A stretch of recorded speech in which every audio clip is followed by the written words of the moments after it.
किसानों के लिए मक्का की खेती से जुड़ी एक ऐसी खबर सामने आई है जो आने वाले समय में फसल से कमाई और एग्री वैल्यू एडिशन दोनों की तस्वीर बदल सकती है।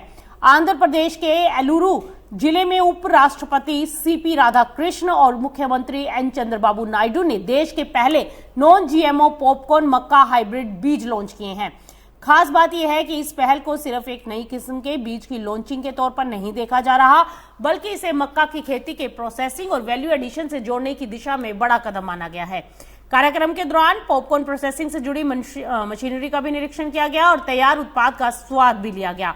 यानी फोकस सिर्फ खेत में मक्का उगाने तक अब सीमित नहीं है, बल्कि मक्का से तैयार उत्पाद बनाकर उसकी वैल्यू अब बढ़ाने पर भी फोकस है। उपराष्ट्रपति सीपी राधाकृष्ण ने कहा कि करीब 140 करोड़ की आबादी वाले भारत के लिए खाद्य जरूरतों को पूरा करने के लिए लंबे समय तक आयात पर निर्भर रहना संभव नहीं है। इसीलिए कृषि को सर्वोच्च प्राथमिकता देने और खेती में नई तकनीक और इनोवेशन को बढ़ावा देने की बेहद जरूरत है। वहीं मुख्यमंत्री चंद्रबाबू नायडू ने किसानों को एक अहम दिशा दिखाई। उन्होंने भी कहा कि कृषि उपज को सिर्फ कच्चे माल के रूप में बेचने के बजाय प्रोसेसिंग, वैल्यू एडिशन और ब्रांडिंग पर जोर दिया जाना चाहिए, ताकि किसान विदेशी बाजार में ज्यादा मूल्य हासिल कर पाएं।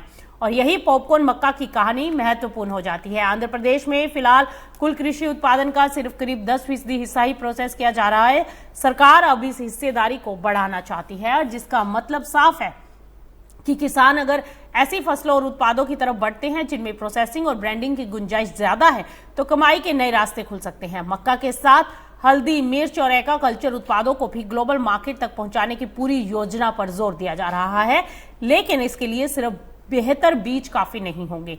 किसानों को प्रोसेसिंग यूनिट, बाजार, स्टोरेज, ब्रांडिंग और एक्सपोर्ट नेटवर्क से जोड़ना भी उतना ही जरूरी होगा। सरकार सिंचाई पर भी बड़ा फोकस कर रही है। आंध्र प्रदेश में प्राथमिकता के आधार पर 36 सिंचाई परियोजनाओं को पूरा करने के लिए करीब 35,000 करोड़ रुपए खर्च करने की बात कही गई है। साथ ही एल नीनो जैसे मौसम के जोखिमों को देखते हुए किसानों को वैकल्पिक फसलों की तरफ बढ़ने की भी सलाह दी गई।